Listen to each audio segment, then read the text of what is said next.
I never used to believe those stories about people who just knew something was wrong. You know the ones, how they walked into a room and could feel the betrayal hanging in the air. I always thought they were just dramatizing hindsight, but now I understand. Because that's exactly how it started for me. It was a Friday evening, late September. I'd left work earlier than usual, something I never do unless I have a fever or a blown tire. That day it was neither. I just felt off.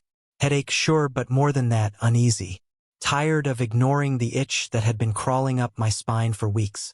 Maybe something in me had already connected the dots I wasn't ready to look at. I parked the car, let myself in, and the house was still. Too still.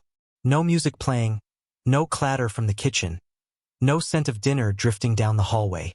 I figured Macy hadn't made it back yet. But it wasn't the silence that threw me. It was the smell.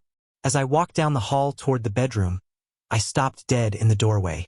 The air had changed. Cologne. Not mine. Not hers. Not any scent I could place from the dozens of samples she sometimes picked up from department stores. This one was bolder. Spicier. Like something a man would wear to impress someone, not to sweat through on a normal workday. It didn't belong in our home. And definitely not in our bedroom. My first instinct was to rationalize.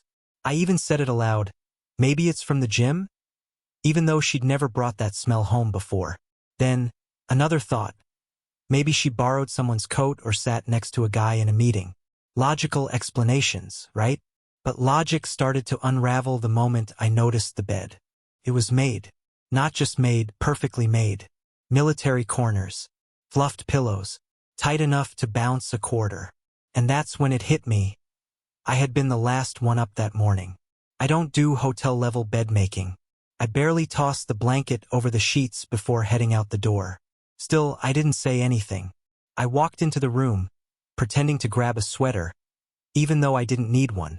I moved slowly, like I was walking through a museum exhibit that could collapse if I breathed too hard. I went into the bathroom next. I told myself I needed to wash my face. Maybe a splash of water would make the weird tension in my chest go away. But that's when I saw it on the edge of the sink. Keychain. It was sleek, metal, and had a rubber logo tag hanging off it that read, Titanium Elite Gym, Atlanta. Atlanta? My stomach flipped. We live in Charleston. Macy hates Atlanta traffic. She's only been there once, years ago, and I was with her. I picked up the keychain and turned it over in my hand. The tag looked new. No scratches. The rubber wasn't worn. It hadn't been tossed around in a purse or clipped to a lanyard for long. I stared at it like it might explain itself. Maybe it belonged to a client? Maybe she borrowed a gym bag? I set it back down. I didn't want to touch it again.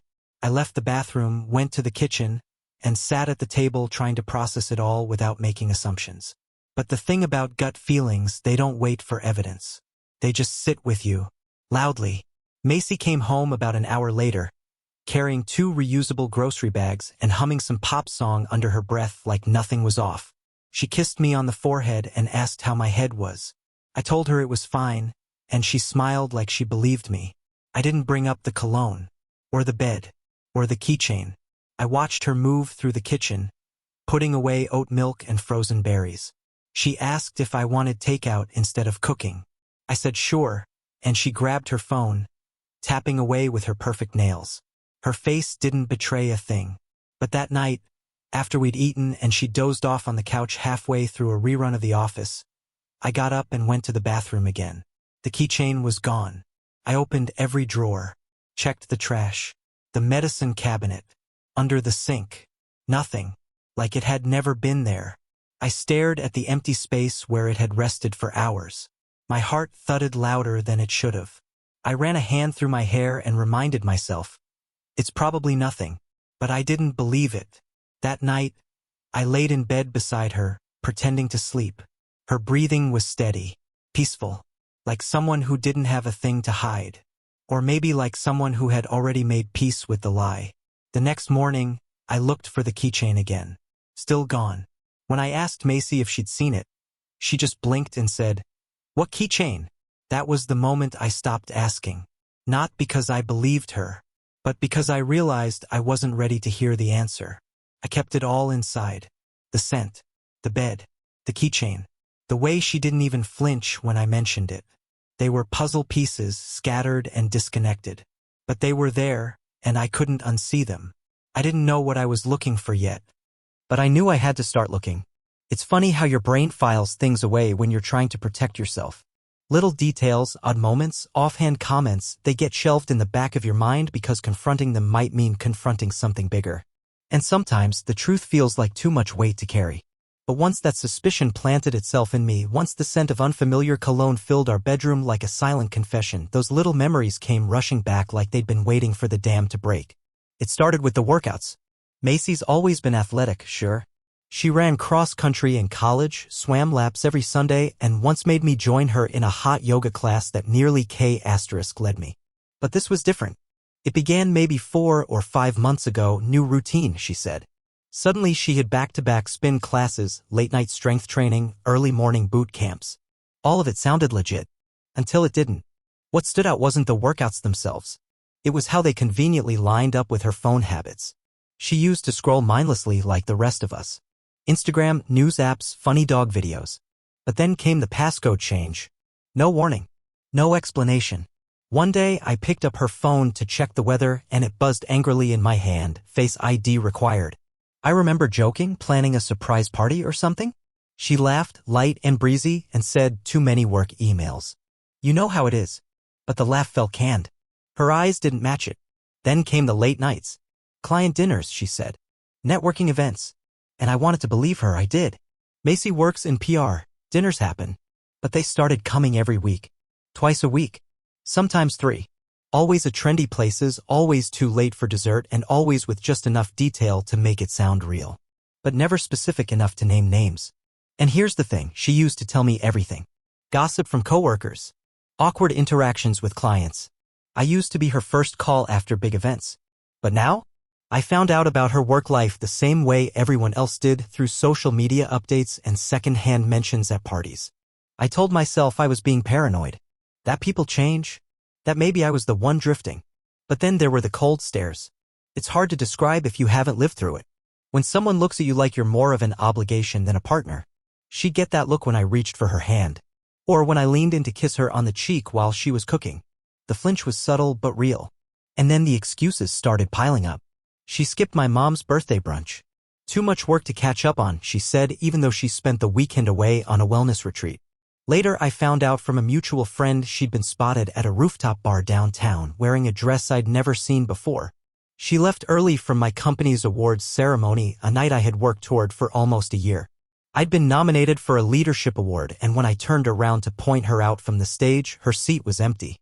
Headache, she texted. So proud of you, though. I didn't think much of it until the next day when someone showed me a photo from the parking lot. Macy was smiling into her phone, mid-laugh, standing under the street lamp like nothing was wrong. The caption read, "Midnight Vibe Sparkles." She never posted it. Someone else did. It didn't help that our dog, Buster, had started avoiding her. He used to follow her everywhere, our little golden mutt who'd sleep curled at her feet. But now? He'd whimper when she walked in and hide in the laundry room until she went to bed. Animals know things. I didn't want to believe that, but there it was. I started noticing changes in her style, too. New handbags. Different perfume. High heels that had no place in her usual work wardrobe. She claimed it was all about stepping into a new season of confidence. But I'd been around long enough to recognize when someone's dressing up for someone else. Even her playlists changed. Macy used to love acoustic stuff, folky, slow, introspective. Suddenly, it was dance music. Louder. Bolder. And she'd hum along like the lyrics belonged to her. Like they were written for someone else. One night, as she sat on the balcony texting, her face illuminated by the soft glow of her phone, I asked her, "Who makes you smile like that?" She looked up like I'd slapped her. "No one," she said too quickly. "Just Abby. From work." I nodded. But I'd met Abby. Abby wasn't funny. There was another moment that sticks out now. We were at her parents' lake house and her phone buzzed. She panicked. Not just startled, panicked. Grabbed it like it was about to explode. I didn't ask who it was. I didn't have to. The signs weren't loud. They weren't screaming infidelity. But they whispered. Constantly. And once you hear the whisper, you can't make it stop. I started replaying our conversations. Words she used. How her tone had changed.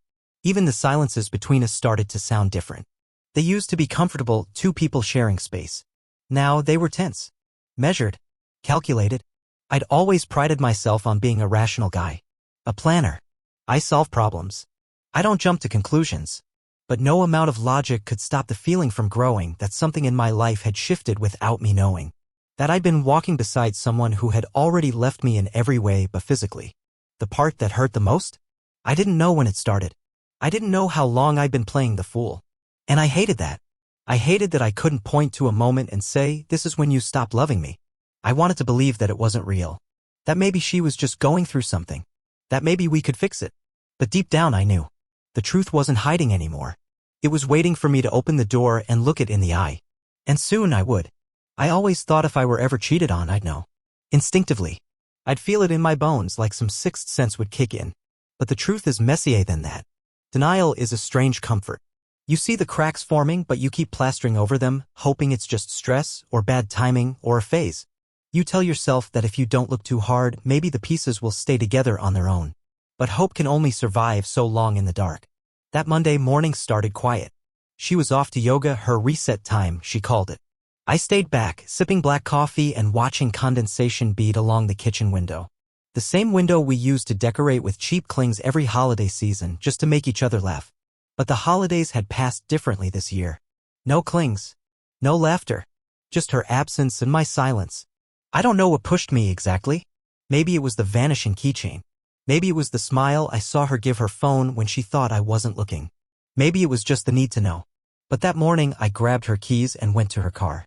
I told myself it was just curiosity. But deep down I was hoping for closure or at least some tangible proof that I wasn't crazy. The glove compartment stuck a little before it popped open.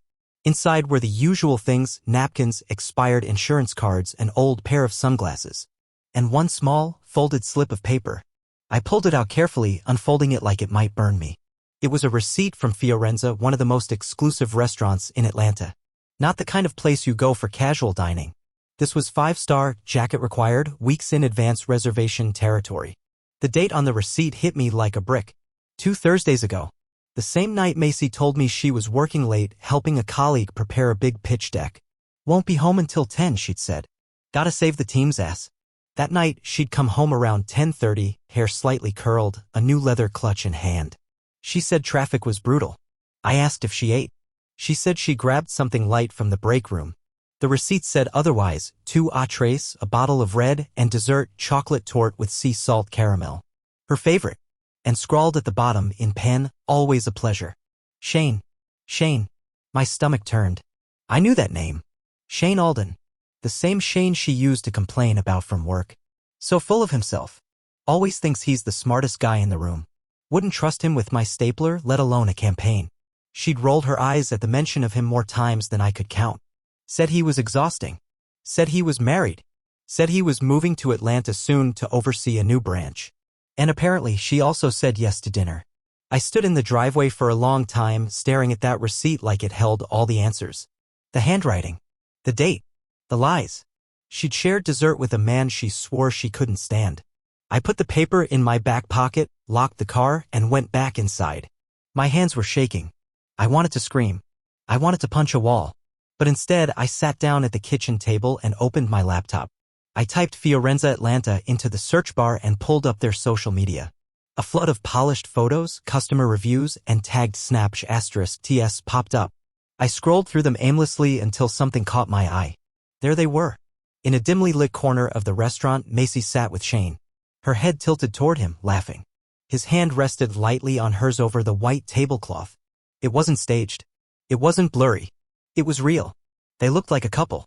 Like they'd done it 100 times before. I clicked on the profile of the person who posted it, a local lifestyle influencer tagging the restaurant. Her caption read, "Romance is alive at Fiorenza Dizzy." I felt sick. It was all real now? Not suspicion. Not paranoia. Not overthinking. Proof. I sat there in a daze, staring at the screen. The photo glowed back at me, mocking. Everything I'd been trying to avoid, to explain away, to forgive preemptively, it was all laid bare in that image. And worse? The way Macy looked. Relaxed. Open. Joyful. I hadn't seen that expression on her face in months. Maybe longer. I closed the laptop gently, stood up, and walked into the bedroom. I stared at our wedding photo on the dresser. Her smile beamed next to mine. I remembered the way she squeezed my hand just before we were announced as husband and wife. I remembered thinking, this is it. This is who I'll grow old with. I sat on the edge of the bed, clutching that damn receipt.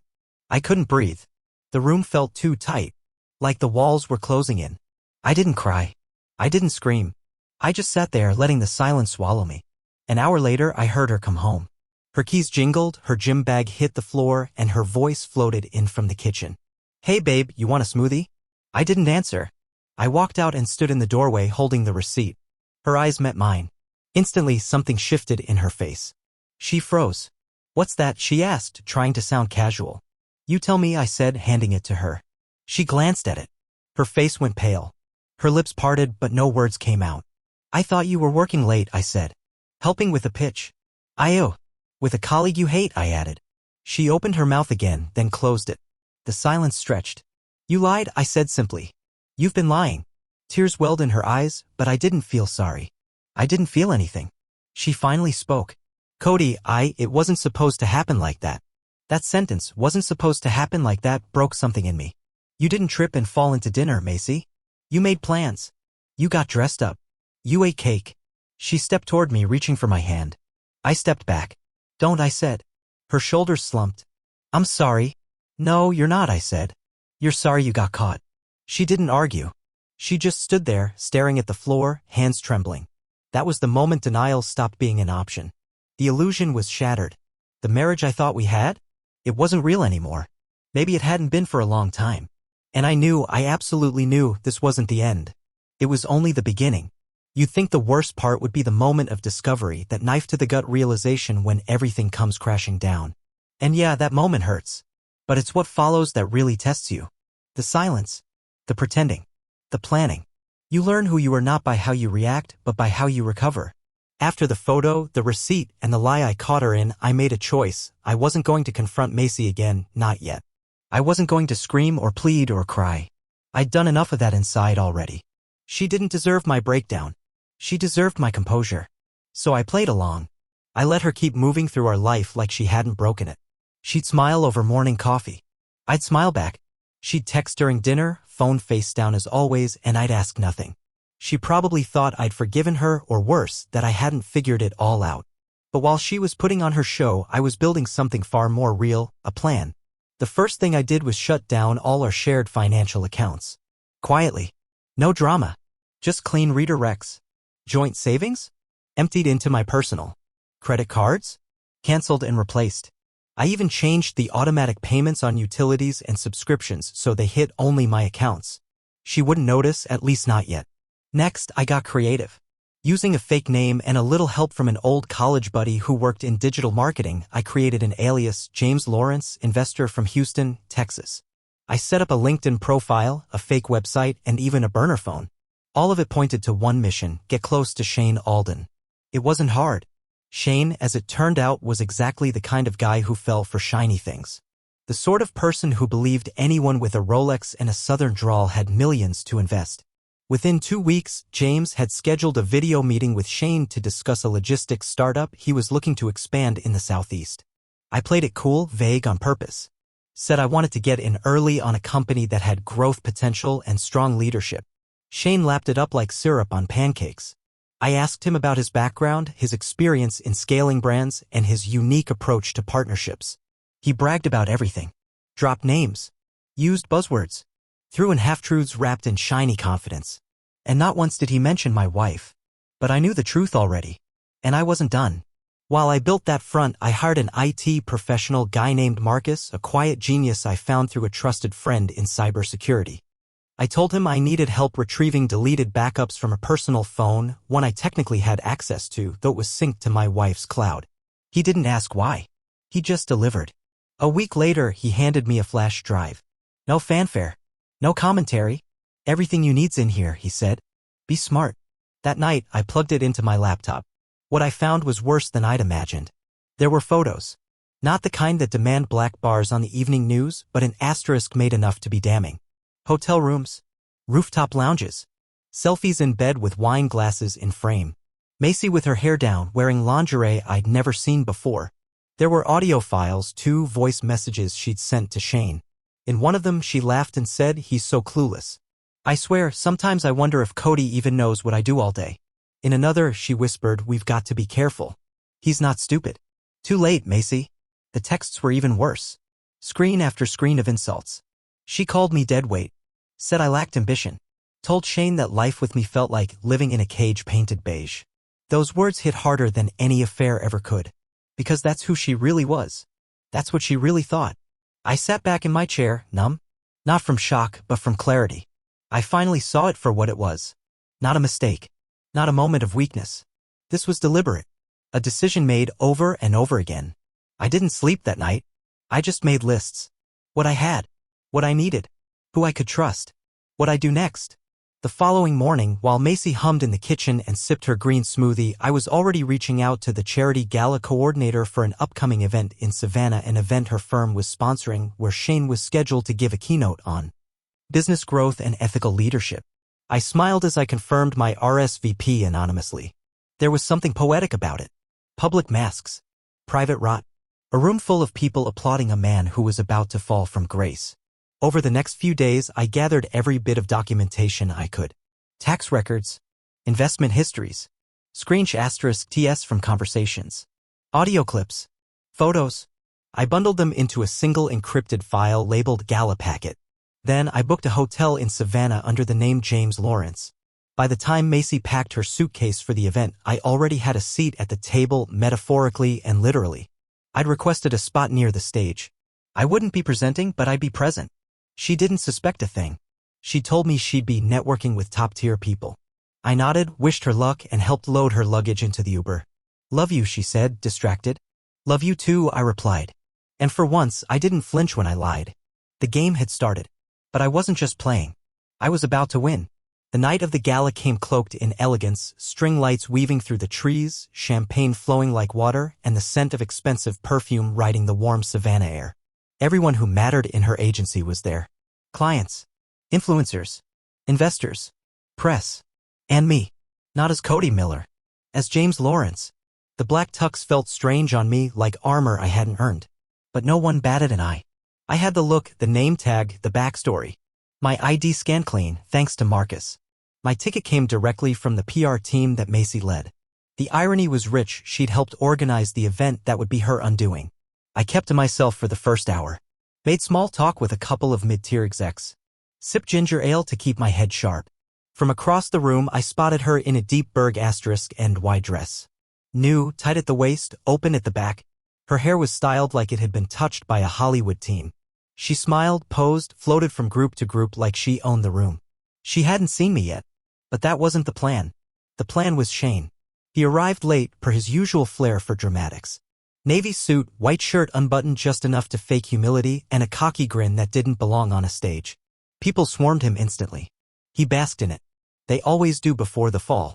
At 8 p.m., the MC stepped up. Welcomed everyone. Acknowledged donors.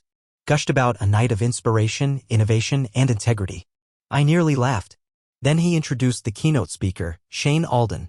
Polite applause filled the ballroom as Shane climbed onto the stage. Macy was at a nearby table, beaming like a pageant queen. This was her moment too. Her agency had secured the venue, the sponsors, the PR. And now it would all burn. As Shane started his speech, some long-winded fable about risk-taking and elevated strategy, or whatever buzzwords he was married to, I stepped out into the hallway. A woman from the AV team waited for me near the side exit where we'd agreed to meet. She was young, sharp, and paid well for her silence. "Final confirmation?" she asked, one hand resting on a flash drive. I nodded and handed her the Real one. "Play this after slide 23. It'll be obvious." She nodded once and vanished into the wings. I slipped back into the ballroom. No one noticed. The lights were low, the stage aglow, and Shane's voice filled the air. Real leadership, he was saying, comes from understanding leverage, how to move people, how to read the room. That's how you build an empire. The projector screen behind him glowed as he clicked to the next slide. And then, without missing a beat, the room changed. The polished slide was replaced by a black screen with a single white title. Confidential, Internal Financial Records and Personal Correspondence. At first, people thought it was part of the speech. Until the next slide. It showed an email reel, unedited, where Shane bragged about inflating valuations to secure dummy investments. Then another screenshot *TS from a group chat where he referred to female clients as wallets with lip gloss. A video played next, a screen recording of a Zoom call between him and a junior associate.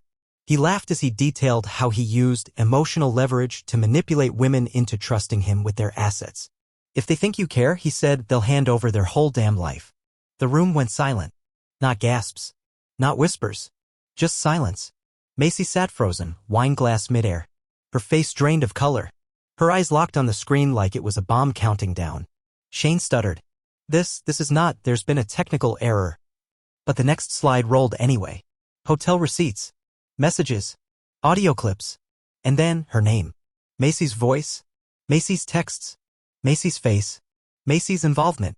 They weren't just lovers. They were partners. In one text thread, she suggested falsifying client engagement numbers to boost Q3 projections. In another, she joked about having a backup plan in Cody if the funding falls through. That one got murmurs. People looked around, then looked at her. I could see it in their faces, the shift. That slow pivot when admiration turns to disgust. The same people who'd toasted her, emailed her for favors, posted about how inspiring she was, they turned cold. The MC scrambled up to the stage, yanked Shane aside, and K** led the feed. But it was too late. The truth wasn't just out. It was broadcast. I stood at the edge of the ballroom unnoticed. Just another well-dressed shadow among the crowd. And then, for the first time that night, I stepped forward. The mic had been left live. I picked it up, cleared my throat, and spoke. I once heard someone say, I began, calm and deliberate, that the loudest people in the room are often the weakest. That real power doesn't announce itself, it moves quietly. Strategically. Patiently. Eyes turned toward me. Macy stared like she'd seen a ghost. Tonight isn't about revenge, I continued. It's about truth. About the difference between those who build legacies and those who fake them. About the cost of underestimating silence. I paused. Because silence, I said, isn't weakness. It's strategy. With that, I set the mic down and walked off stage. No accusations. No finger-pointing. Just a story. My story. Told without names. But known by everyone. As I passed Macy on the way out, she didn't speak. Didn't reach for me. Just sat there, surrounded by 100 staring eyes and a truth she could no longer control. I slipped into the night. Free. And the sound that followed wasn't applause. It was reckoning.